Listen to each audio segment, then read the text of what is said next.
Eu sou da igreja com a santa paz do Senhor Jesus. Irmãos, nesses últimos dias, a gente foi bombardeado por notícias de catástrofe, notícias de guerra, e trouxe muita preocupação para todas as pessoas, os evangélicos, católicos, os espíritas, os políticos, os pobres, os ricos, os sábios, entendidos, que se fazem entendidos, aqueles que não, ficaram preocupados. O que será isso? Nós sabemos que por trás de tudo isso, nós temos que refletir, temos que pensar o que está acontecendo, porque a gente quer saber do futuro, a gente quer saber o que vai acontecer depois disso. Quem quer saber ou não? Levanta a mão, quem quer saber o que vai acontecer depois disso? Todo mundo quer saber. Eu também quero saber. E muitas pessoas procuram os adivinhos, procuram as pessoas que podem dar informação do que vai acontecer amanhã. Eu me lembro, quando eu era criança, quando eu era menino, que a gente ia na igreja de Pedro II, muitos aqui não conheceram, mas alguns conheceram, Pedrinho, Darcy e outros conheceram a igreja de Pedro II. E a minha família morava do outro lado da cidade, que era em Santa Efigênia, e a gente ia a pé para a igreja em Pedro II, de Santa Efigênia a Pedro II. E antigamente tinha aquelas pessoas tipo camelô, que tinha um papagaio, um periquitozinho, que ficava nas esquinas, e aquele periquito tirava um papelzinho mostrando o que vai acontecer com as pessoas. Era só pagar um valor, e a dona ou o dono do periquito mandava ele tirar um papelzinho e falar: vai acontecer isso, isso e isso com você no futuro. Não sei se alguém lembra disso aqui.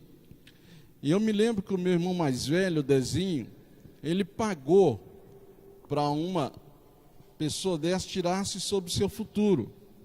E o periquito tirou ali a sorte, falando que ele não ia passar dos 20 anos de idade, porque ele ia morrer numa situação trágica, em uma situação difícil, e assim por diante. E ele então se abateu. Ficou muito triste por causa daquela informação. Talvez nem minha mãe lembra disso, nem os irmãos. A Dorinha diz que lembra. Mas eu lembro, porque nesta época eu tinha menos de 10 anos de idade. Porque quando nós mudamos para cá, eu tinha 10 anos e a gente ainda morava lá. E me lembro que minha mãe, meu pai ficou muito preocupado, não é nada disso e tal, mas ninguém tirava da cabeça dele isso. Hoje ele tem mais de 60, né?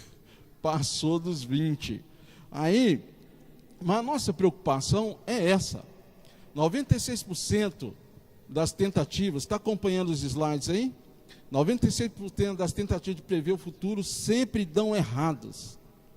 As pessoas que dizem que vai acontecer isso, que vai acontecer aquilo, olha, tem grande chance de dar errado. Não precisamos acreditar.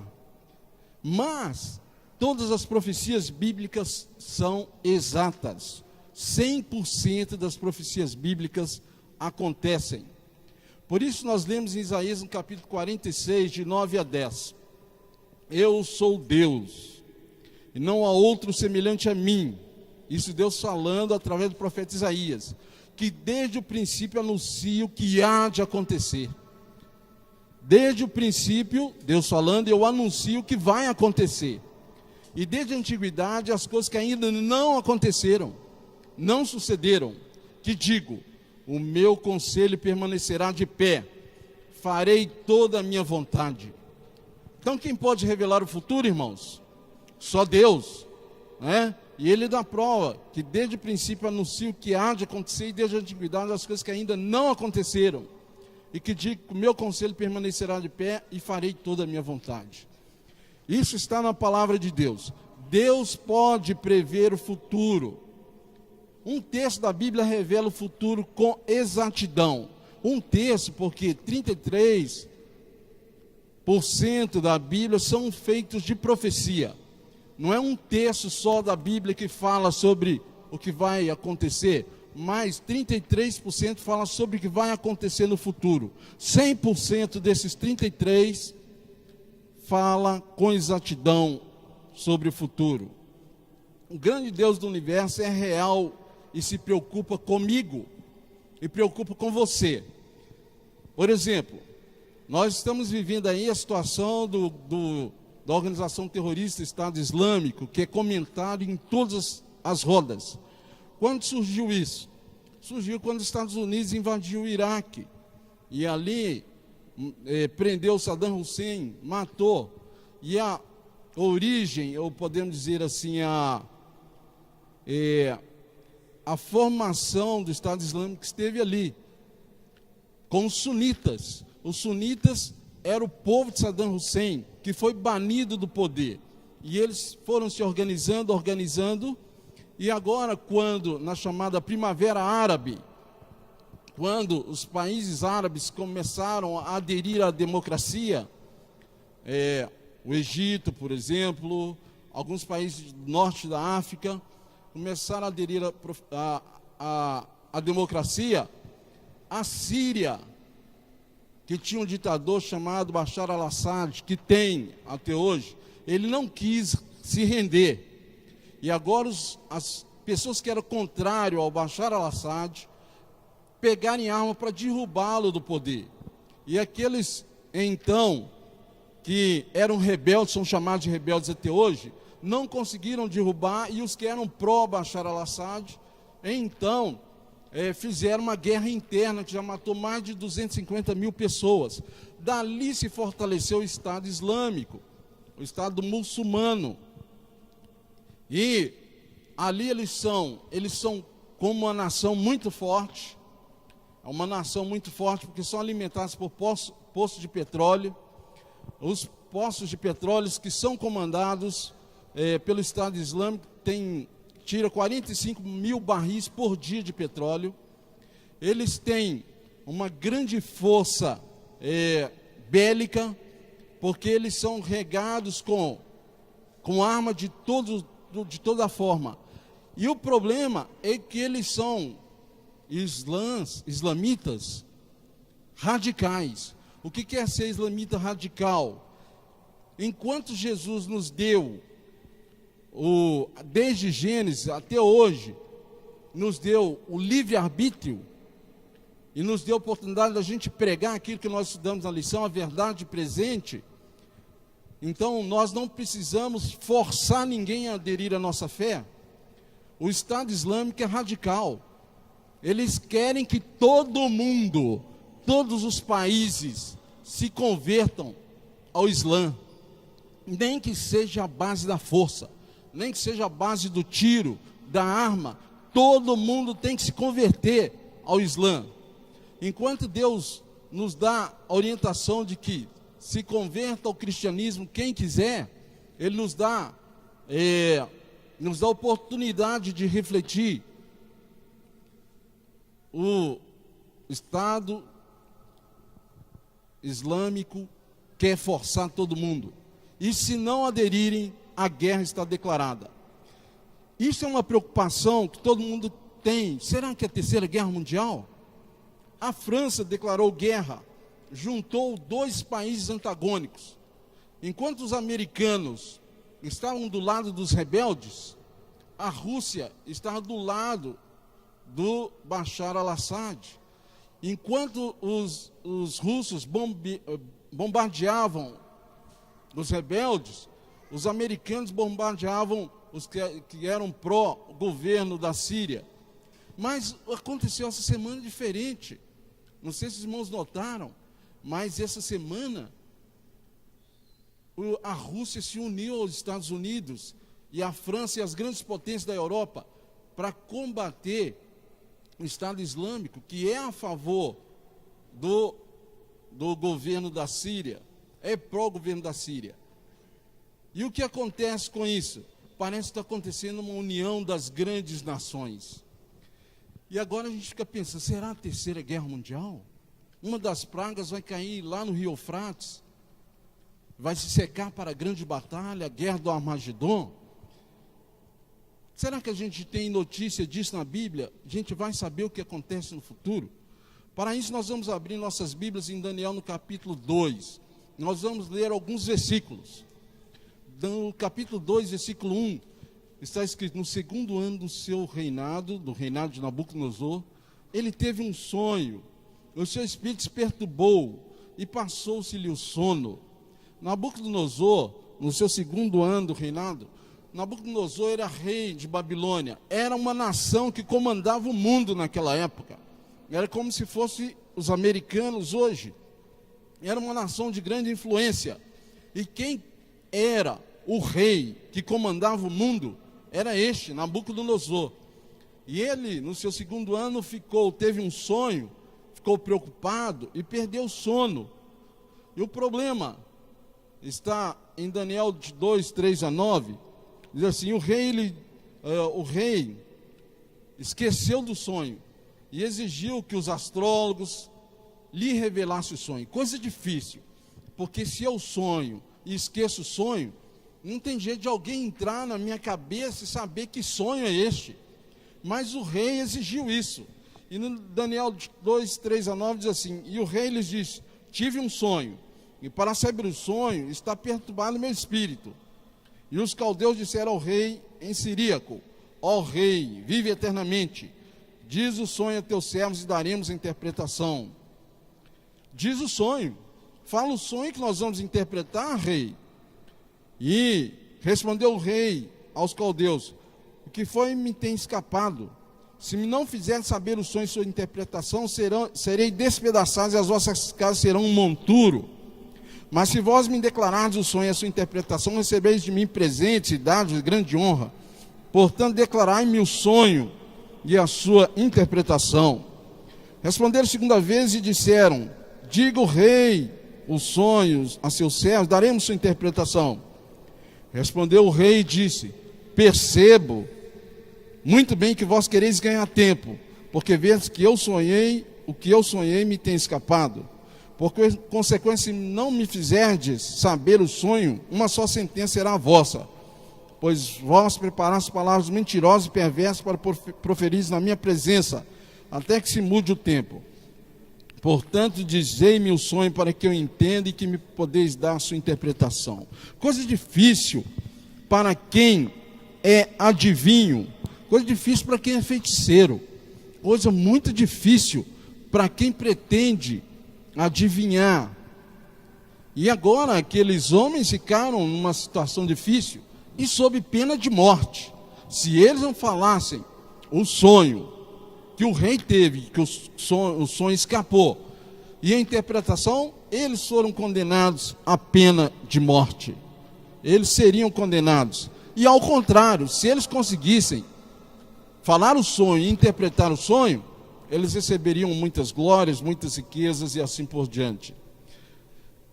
E os magos, os sábios, os encantadores deram uma resposta para Nabucodonosor: não há ninguém sobre a terra que possa cumprir a palavra do rei. Essa é a conclusão que nós temos hoje. Ninguém sobre a terra pode adivinhar o futuro. Ninguém sobre a terra pode dizer o que você está pensando agora, ou o que você pensou à noite, na sua cama. Ninguém mesmo, nem o poder das trevas, nem o diabo, nem seus anjos, podem saber o que se passa na sua cabeça. Eu sou muito curioso, uma vez estava na fila do banco e vi umas pessoas entrando, saindo, vi umas em silêncio, olhando para frente, outras recebendo dinheiro ou fazendo pagamento. Eu fiquei pensando: o que será que essas pessoas estão pensando?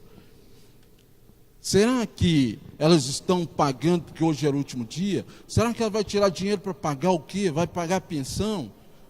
Vai pagar o salário dos empregados? Vai fazer compra?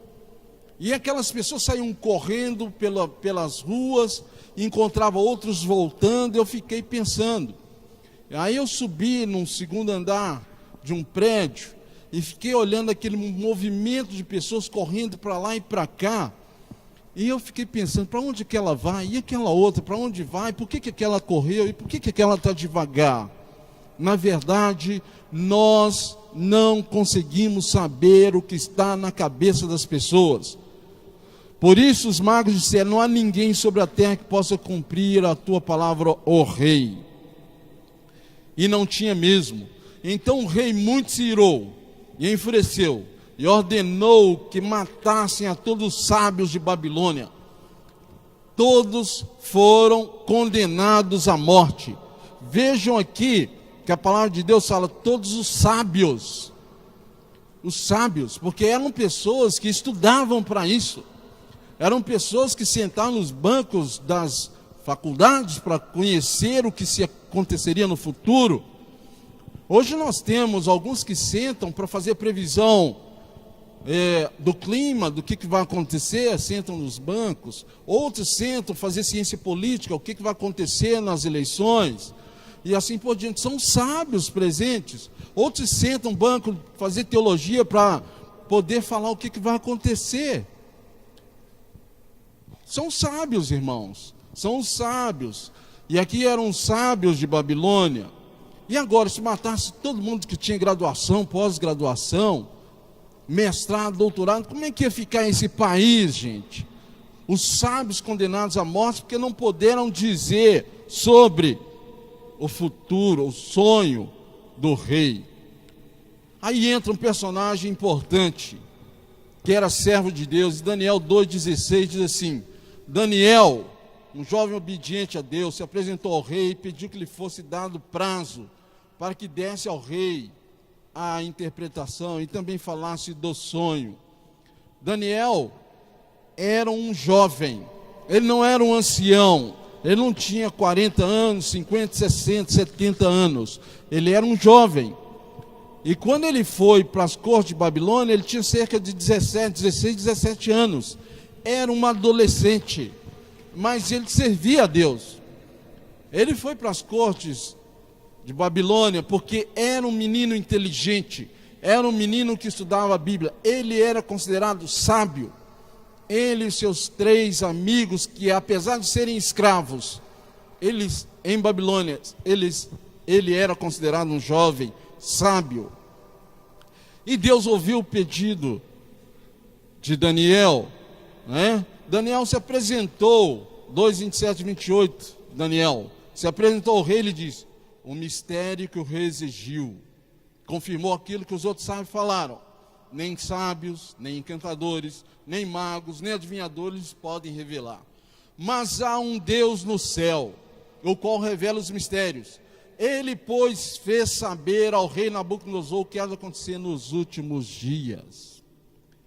Interessante que Daniel, ele não era tão impetuoso quanto os jovens de hoje. Ele não disse, olha, os sábios, nem encantadores, ninguém sabe, mas eu sei. Daniel não disse isso.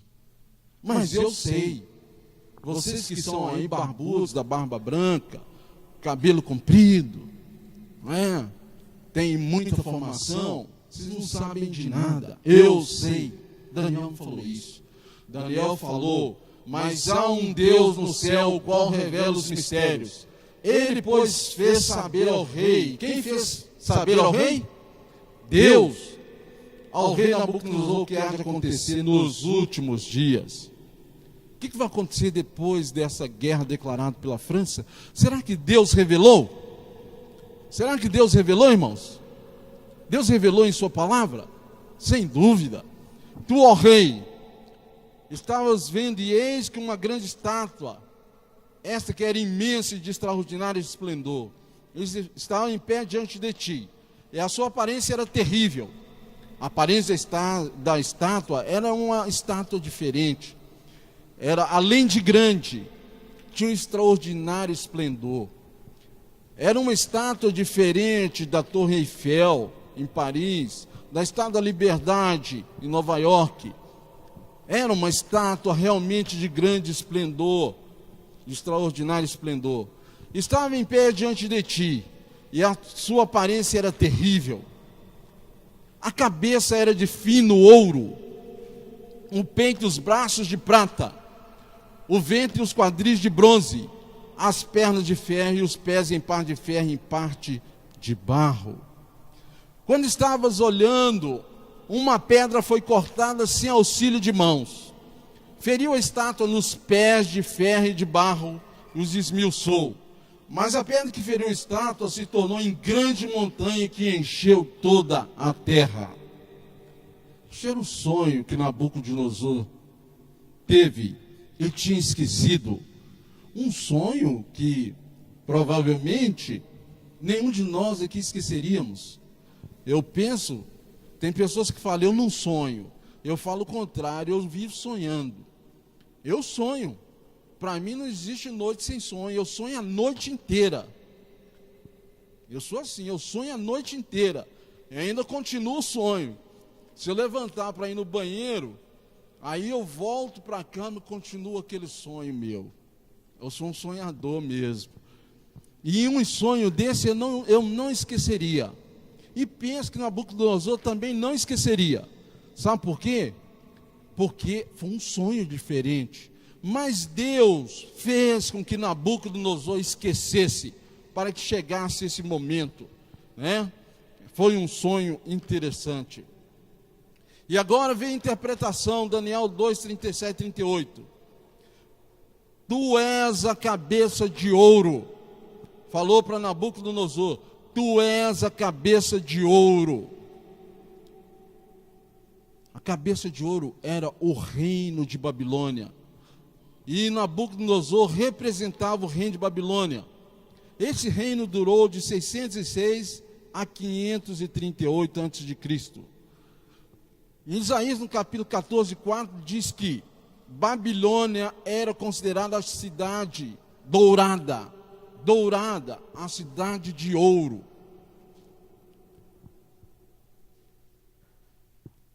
Deus avisou que Babilônia seria totalmente destruída e que jamais seria habitada. Isso aqui está em Isaías 3, 19 e 20. Nós não vamos ler por causa do tempo. Falar de profecia a gente precisa de mais tempo, mas nós vamos resumir. Babilônia seria destruída apesar de ser a cabeça de ouro. E não seria jamais habitada. É por isso que hoje nós temos um deserto muito grande lá na África e também na região ali do Oriente, onde tem Iraque, onde tem Irã, era o local onde estava apostado Babilônia. Babilônia não seria jamais habitada.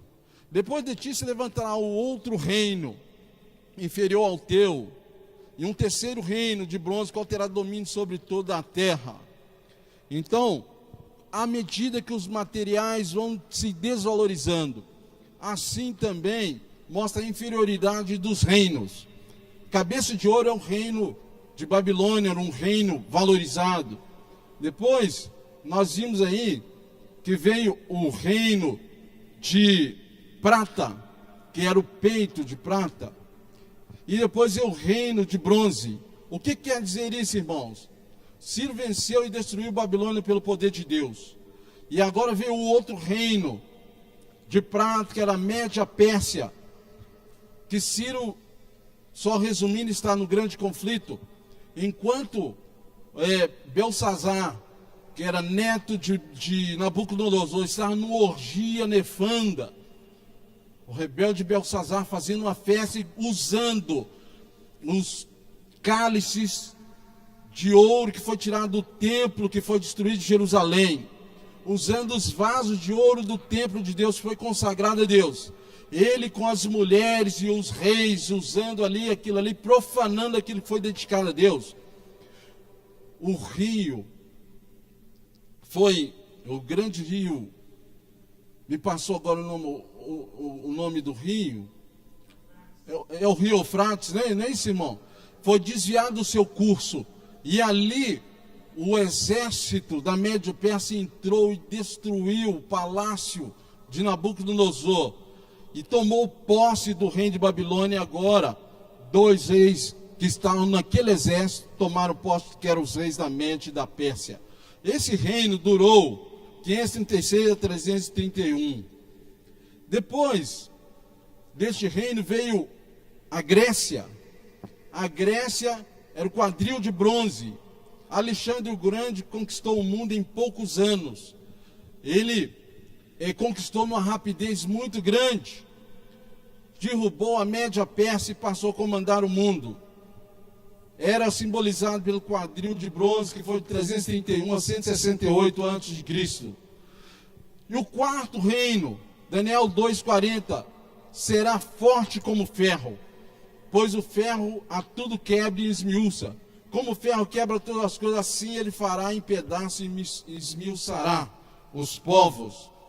Esse quarto reino está nas pernas de ferro, que durou 168 a 476 a.C., que era Roma, mas que era Roma pagã, era Roma dos imperadores.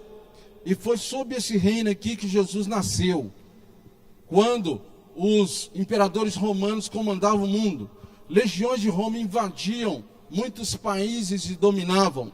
E assim aconteceu também na Judéia, quando Maria recebeu a mensagem do anjo, que ela iria dar à luz a Jesus. E agora o imperador tinha decretado que cada um tinha que ir para suas cidades para fazer o recenseamento. Ali José foi para Belém, da Judéia, levando Maria no jumentinho, e lá nasceu Jesus, na cidade de Davi.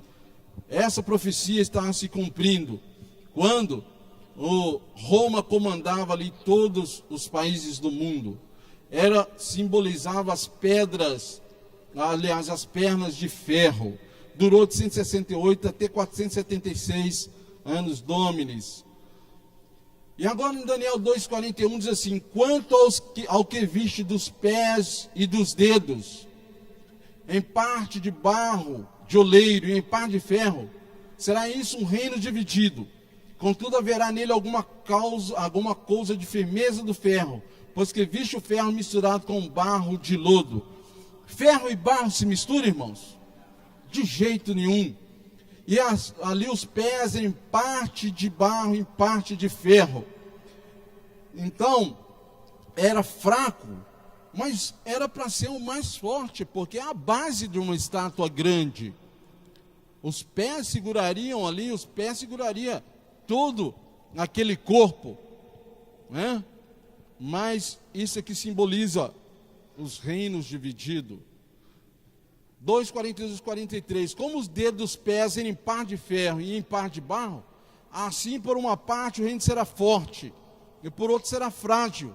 Quanto que viste do ferro misturado com barro de lodo, misturar-se-ão mediante casamento, mas não se ligarão um ao outro, assim como o ferro não se mistura com o barro. Ferro forte e barro fraco unirão em forma de casamento, mas não se ligarão um ao outro, assim como o ferro não se mistura ao barro. O que quer dizer isso, unir em casamento? Irmãos, a monarquia europeia é uma monarquia que se une. O rei da França, o rei da Espanha, o da Alemanha, o de Portugal, aqui nós temos em Petrópolis, aqui a família real, a monarquia, eles misturam entre si em casamento, mas não se ligam, não se ligam. E esses dedos aqui, dos pés, né, significa a Europa, os 10 países da Europa, que também simbolizam nações fortes e nações frágeis, né? Aí nós temos várias nações aí, que eu não vou entrar nos méritos, mas nós poderíamos dizer as nações fortes hoje. A Alemanha é a nação mais forte da Europa. Inglaterra, uma nação muito forte. França, nação muito forte. Nações fracas, nós podemos dizer a Grécia, que há pouco tempo estava num problema sério para poder ser apoiado pelo mercado europeu. Portugal, fraco. Espanha, e assim por diante. São nações fortes e outras frágeis, que são simbolizados pelos 10 dedos dos pés da estátua. Entre 1850 e 1914, repetidos foram os casamentos entre as famílias reais, para ver se consegue unir a Europa. 6 notáveis governantes tentaram em vão unir a Europa. Carlos Magno, dos francos no século VIII, Carlos V da Espanha no século XVI, Luís XIV da França no século XVI, Napoleão da França no século XIX, Kaiser Wilhelm, século XX, Adolf Hitler no século XX. Foram pessoas que trabalharam para a união da Europa, né? Mas a profecia diz que eles não puderam unir a Europa.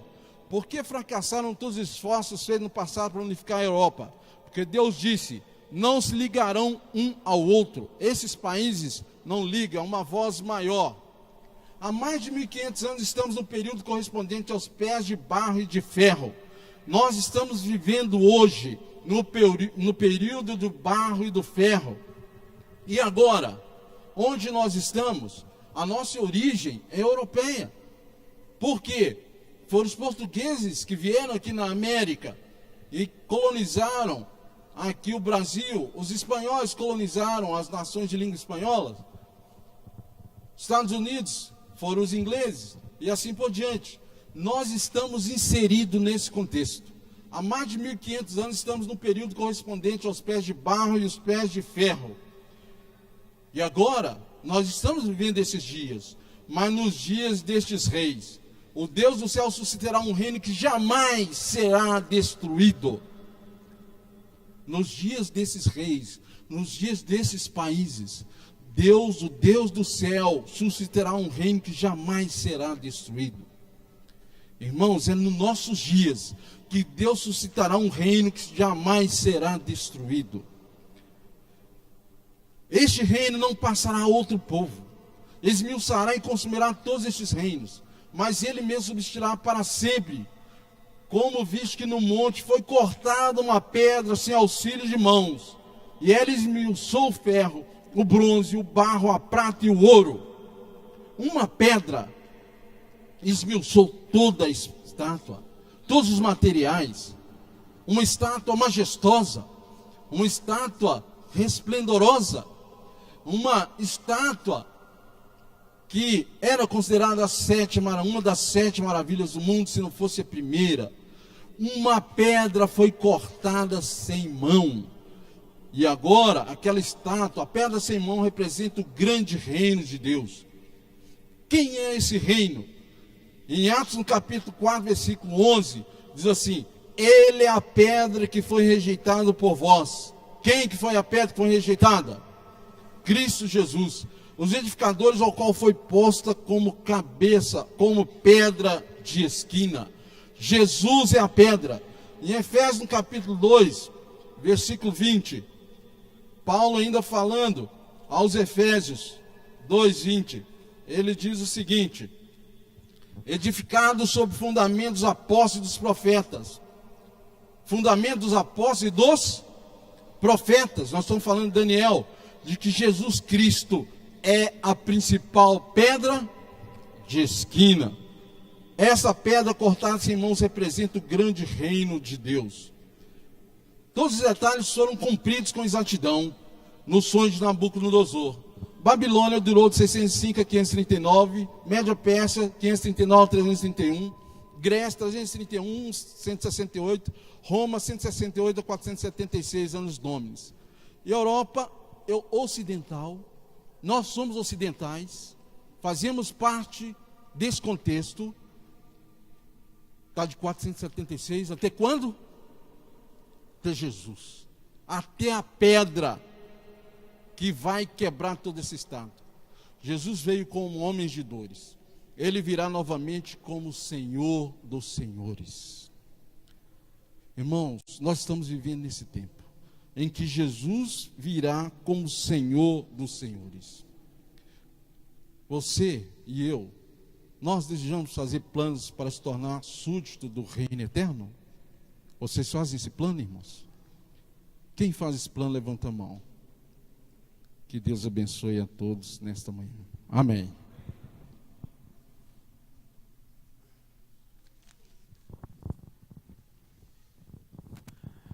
Vamos